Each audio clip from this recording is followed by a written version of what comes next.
Hi everyone. In this video, we are going to deal with the topics role of commercial bank, functions of commercial bank, functions of central bank, monetary policy and its instruments. So, let's get into the video. Hi all, my topic is role and importance of commercial bank. Commercial bank plays a decisive role in the socio-economic development of a country. It provides a large volume of services for the smooth functioning of the economic development of a country. No country can develop without developing the banking structure of that country. So let us look at the roles played by the commercial bank in the socio-economic development of a country. Firstly, it accelerates the rate of capital formation. It provides sufficient capital to the growth of trade, commerce, agricultural industries. Uh, it also helps in mobilizing the savings through different branches and also through different deposit schemes. And it also helps to convert the savings into investment and thereby accelerate the economic activities of a country. It also helps the industrial sectors by providing them many loans like mid-term, short-term and long-term loans to the industries and thereby actively participate in the economic activities. It also helps the agricultural sectors by providing loans to the farmers to purchase the seeds, fertilizers, insecticides and other agricultural equipments. Also establish many branches in the rural areas to provide loans to the farmers. It also helps in the promotion of the small scale industries. Small scale industries will get the overdraft cash credits and many loans to develop their own. Helps in the implementation of the monetary policy, that the central monetary authority of a country or the central bank of India can regulates the credits of a country and also stabilize the economy of a country. It also provide many employment opportunities, that many of the people can recruited directly into the banking sector, and also it helps indirectly by providing the loans to the technicians and engineers, and also provides education loans to the students. So it will also creates many employment opportunities. And it also helps to convert a non-monetized sector into a monetized sector by providing many branches in the urban and semi-urban areas. So thank you. Here comes the next video on the functions of commercial bank. Functions of commercial bank. Commercial bank means accepting deposits from the public and giving loans to the public. It is the functions of commercial bank can be classified into three: primary function, secondary function, and developmental function. Primary function is again divided into accepting deposit and lending money.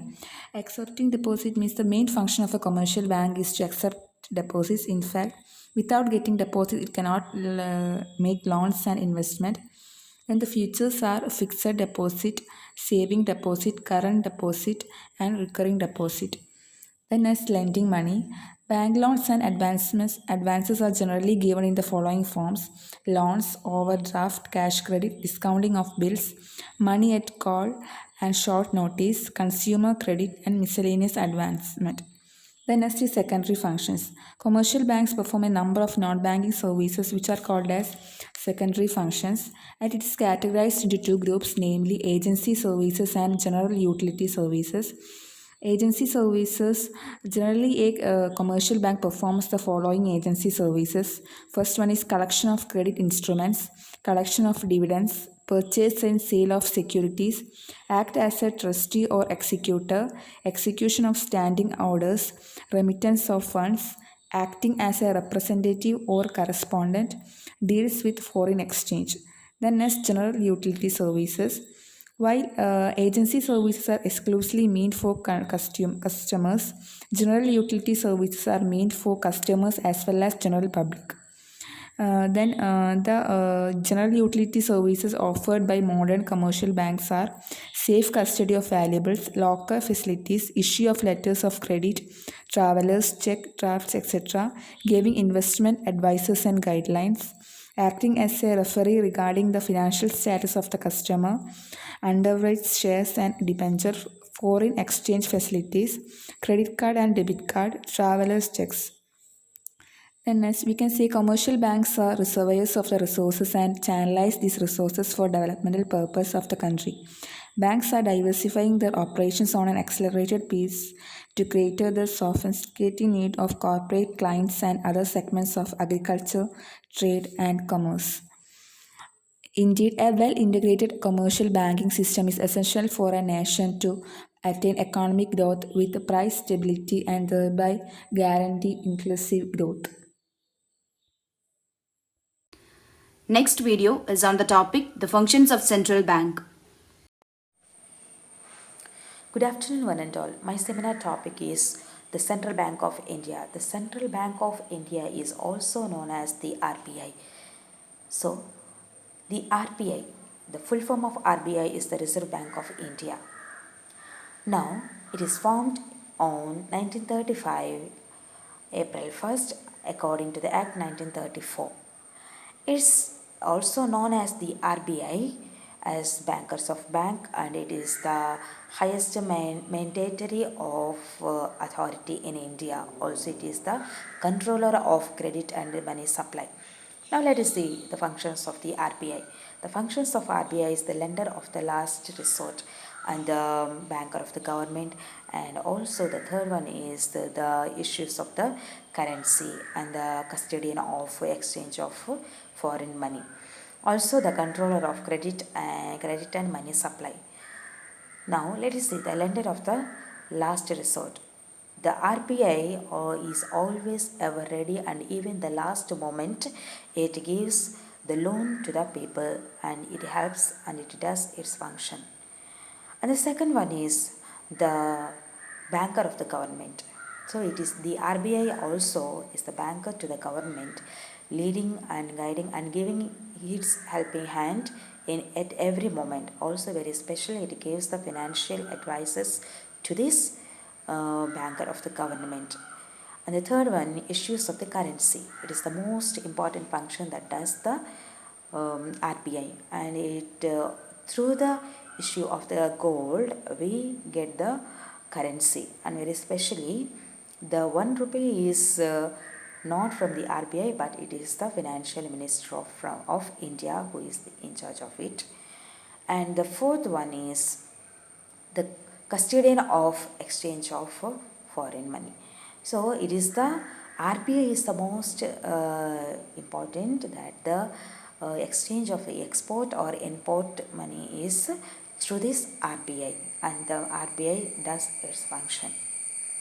And the controller of credit and the credit of money supply, and it supplies and it does its function by doing or controls the credit, and the supply of money is in the control of RBI. And the last one is also RBI is the decreasing and increasing of the bank rate. It decides And here comes the last video on the topic monetary policy and its instruments. Monetary policy and objectives ആണ്. Monetary policy എന്ന് പറയുന്നത് central bank adopt ചെയ്യുന്ന credit control മെഷേഴ്സിനെയാണ് monetary policy എന്ന് പറയുന്നത്. ജോൺസന്റെ അഭിപ്രായത്തിൽ economic growth achieve ചെയ്യാനുള്ള ഒരു instrument ആയിട്ട് മോണിറ്ററി പോളിസിനെ കാണാം. അതുപോലെ സപ്ലൈ ഓഫ് മണീനെ കൺട്രോൾ ചെയ്യാനുള്ള ഒരു പോളിസി ആയിട്ടും മോണിറ്ററി പോളിസിനെ കാണാം.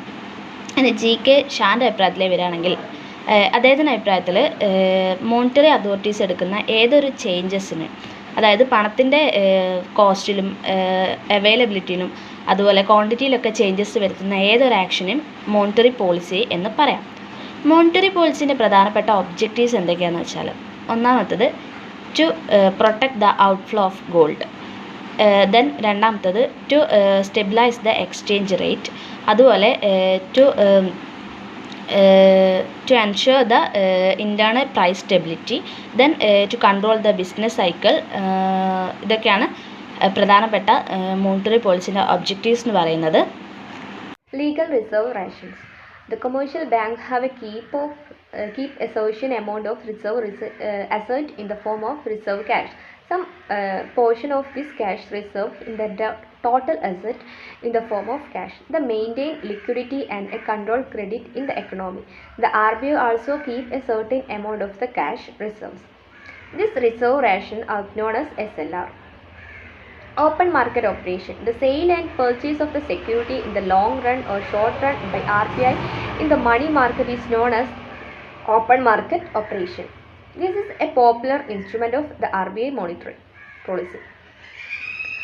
Repo rate. The repo rate is a rate at which commercial banks borrow money by selling their securities to the RBI to maintain liquidity. Commercial banks sell their security in case of the shortage of fund due to some statutory measures.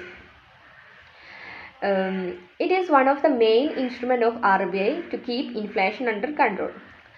Reverse repo rate. Sometimes the RBI borrow money from commercial bank when this is excess liquidity in the market.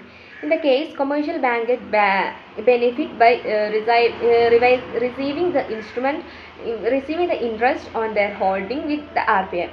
At the time of higher inflation in the country, RBI increased the reverse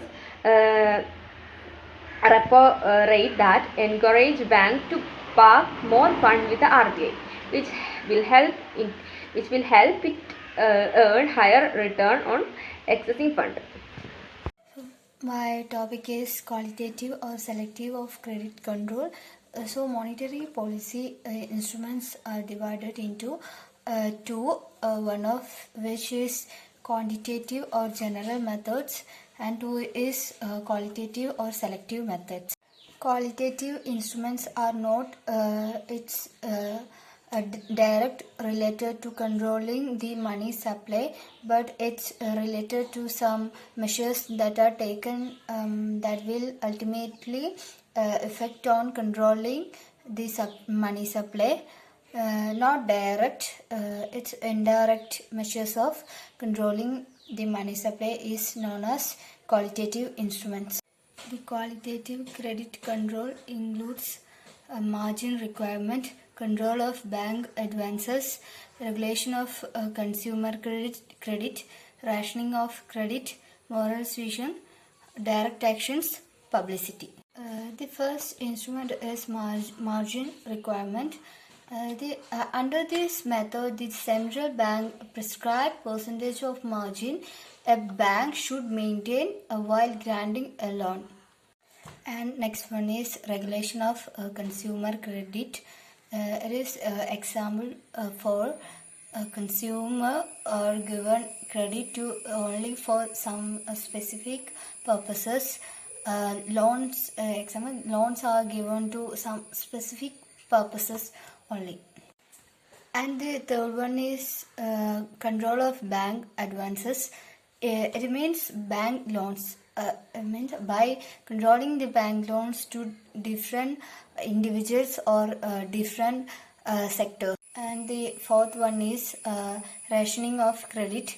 It means the credit will be granted only according to the conditions of the economy. So by crediting rationing, it's a limit is also fixed for each portfolio of loans advanced by the commercial banks. First one is credit is granted according to the conditions of the national economy, and also some limit also is fixed for each portfolio of loans.